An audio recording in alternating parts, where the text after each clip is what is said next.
Good day guys, it's John Tech here. So, panibagong video, panibagong idea, and panibagong pag-asa para sa mga research project ninyo.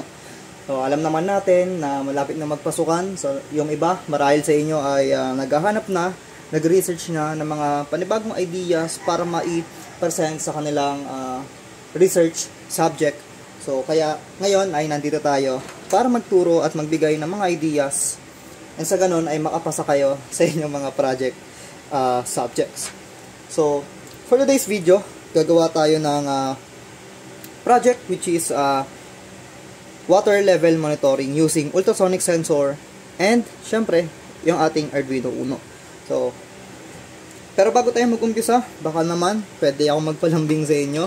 Please like, comment, and subscribe to our YouTube channel para makapag-release pa tayo ng iba't ibang research or Arduino project na katulad ng mga ito. Okay? So, ngayon pa lang, maraming salamat sa pagsubaybay at kung nakaabot ka sa video na to, maraming salamat. Okay? So, ayun nga, gaya na sabi ko kanina, gagawa tayo ng water level monitoring. Ano nga ba yung mga kailangan nating electronic components? 4 lang, gaya ng nakasanayan. We have Arduino Uno. So, si Arduino Uno, gaya ng sabi ko na nakaraan, dito tayo mag-upload ng ating mga codes. Siya ang ating utak ng ating system. So, one ay ultrasonic sensor. So, ito yung panibagong sensor na makikilala nyo for today. Siya yung may kapasidad na magbasa nung distance ng ating water level mamaya. Sorry, nalaglag. So, ayan, we have that. And syempre, LCD for the monitoring or display nung water level natin mamaya. And syempre, buzzer. So, once na naabot na yung threshold, so we will activate this buzzer. So, narinig nyo naman nung nakaraan, sobrang lakas, sobrang tinis nung buzzer na ito. Small but terrible, kumbaga. So, yung ano niya, laki niya. So, tingnan nyo yung aking daliri. So, ganito lang yung kanyang siguro hanggang dito lang, gitnaan. Then, yung lapad niya is yan, ganyan, then ganyan. Okay? So, mura lang naman itong mga to and available naman siya sa online market. So, ayan. Then, syempre, di mawala yung ating Arduino wires and yung ating mga jumper. Okay? So, let's start.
So, ayan, natapos na natin yung code.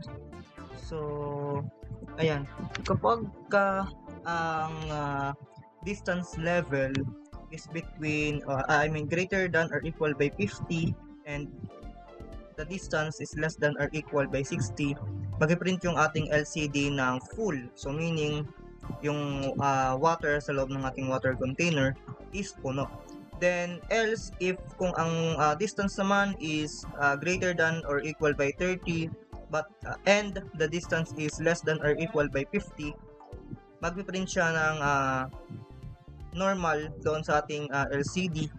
Else, kapag ang distance naman is greater than or equal by 0 and hindi bababa sa 30, magpiprint siya ng warning. Else, kapag wala naman siyang mahanap or pag di niya makita yung ating sensor, so meaning magpiprint siya ng no readings, or sabi natin analyzing na lang. So ayan, then gaya nga nung nasabi ko nung mga nakaraang video, so ito ay 1000 milliseconds is equal to 1 seconds. So ayan, so every 1 second mag-read siya.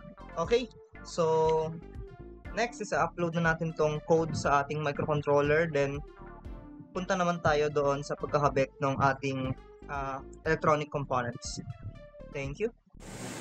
So ayan, after ma-upload ng ating code sa ating Arduino Uno, ay ilalagay na natin or tusok na natin yung ating mga electronic components sa ating Arduino Uno. So unahin natin si ultrasonic sensor. So we have VCC trigger, echo, and GND. So kung naalala nyo sa ating code na ang ating trigger ay connected sa GPIO pin number 9 and yung trigger natin is GPIO pin number 9 and yung echo natin is GPIO number 10.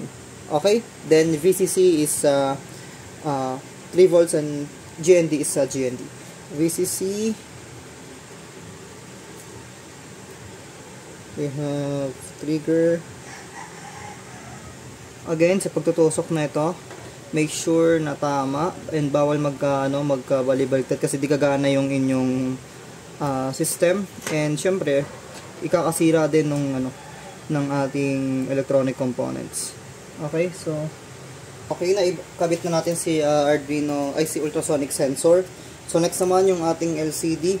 So nung sa ating LCD, kung natatandaan ninyo, ang ating connection for LCD ay SDA A4 and SCL is A5.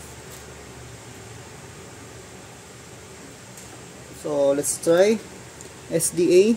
So SDA, yung kulay white natin, A4,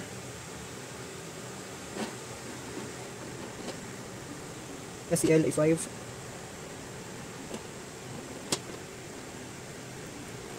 Then power outputs. Pasensya na kasi sa talaga sa paggawa talaga ng mga projects, hindi maiwasan na nagkakaroon ng spaghetti wires. So dapat marunong din tayo sa proper wiring management. So ngayon kasi makikita nyo ang haba ng ibang wires natin kasi wala tayong kumbaga kulang tayo sa wire. So ang ginagamit kasi dito ay male to female. Pero ang meron akong wires is male to male saka female to female. So ang ginawa ko, pinag-connect ko na lang silang dalawa para makabuo ako ng male to female. Kaya ganyan kagulo yung wires. Pero again, kapag gagawa kayo nito in the future, ang bilihin nyo is male to female na wire. And depende din sa haba. May 10 cm, may 20 cm, and 30 cm. Depende na lang sa preference ng inyong project. Okay? So, tapos na natin yung ultrasonic. Tapos na rin yung ating LCD.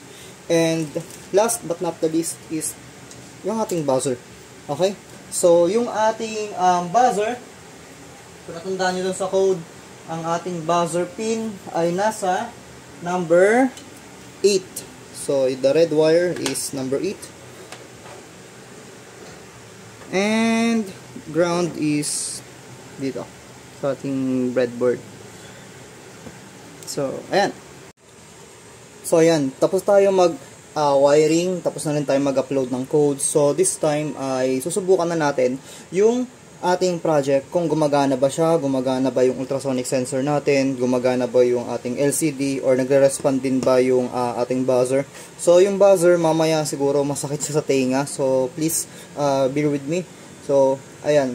Ngayon, para mo-testing yung ating system, kumuha ko dito ng maliit na baso na may sukat na 20 cm.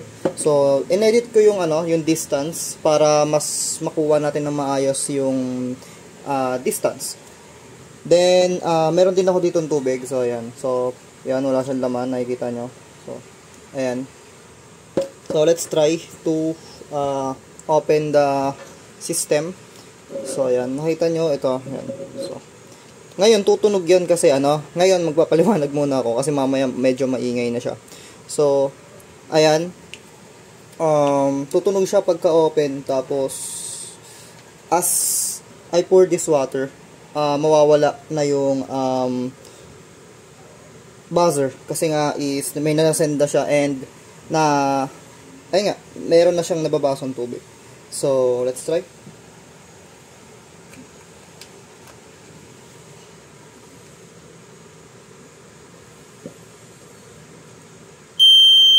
So, ayan.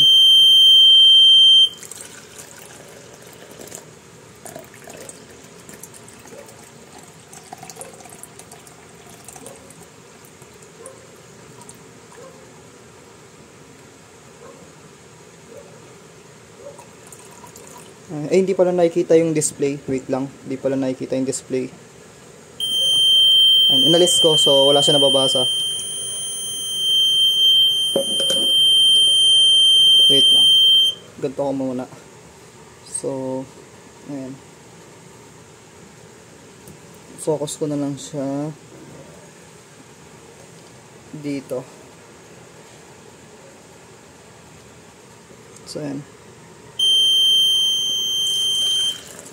Nakikita nyo, nagbabago yung centimeter and yung distance, ayan, nagiging full, normal, warning. So, ayan. Okay. So, ayan. Ang range natin for this one is 20 cm. So, meron tayong threshold, tatlong threshold na inilagay. So, kung yung ating tawag nito, yung ating distance is naglalaro from 0 to 7, ang distance na malalagay dito, madi-display dito is warning. Then i-activate niya yung ating buzzer, which is nangyayari nga kanina. Then yung pangalawa, from 7 to 14 cm, magpiprint yung ating LCD ng normal and hindi niya i-activate yung buzzer. And lastly, meron tayong 14 cm to 20 cm na indication, yon ay full. So, kumbaga full na yung ating tubig. So, mapapansin nyo, for example, ganyan.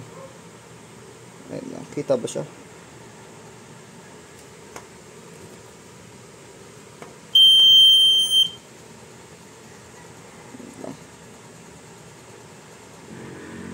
Ayan, for example, ganyan. So, may warning, may normal, and may full. So, ayan. Okay? So, ayan. Nakita natin na gumagana yung ating project. Nakita rin natin na functionable itong ating ultrasonic sensor, accurate, and nababasa niya nga yung distance ng ating water. Sa LCD ay nadi-display niya rin yung ating water and level based doon sa distance or threshold na inilagay natin. And syempre si buzzer, gaya pa rin ng dati, napakaingay at napakasakit pa rin niya sa tenga. So simula sa tatlong sensor electronic components nito ay nakagawa tayo ng isang simple pero napakagandang projects. So kung kayo ay gagawa ng projects, ay make sure lang na, ay nga, katulad na nakita nyo sa video, ay masyadong chaotic yung aking wirings. But, ay nga, sa mga susunod na video naman ay magiging mas maayos yan. So, ayun. Sana nakatulong itong video na ito para sa inyong mga darating na projects. And, kung gusto nyo pang magkaroon or gumawa pa tayo ng mga projects katulad nito, please like, comment, and subscribe to our YouTube channel para mas maraming students katulad ninyo ang makapanood nito. So, once again, this is Estudyante TV. Thank you and see you the next video. Wrap up.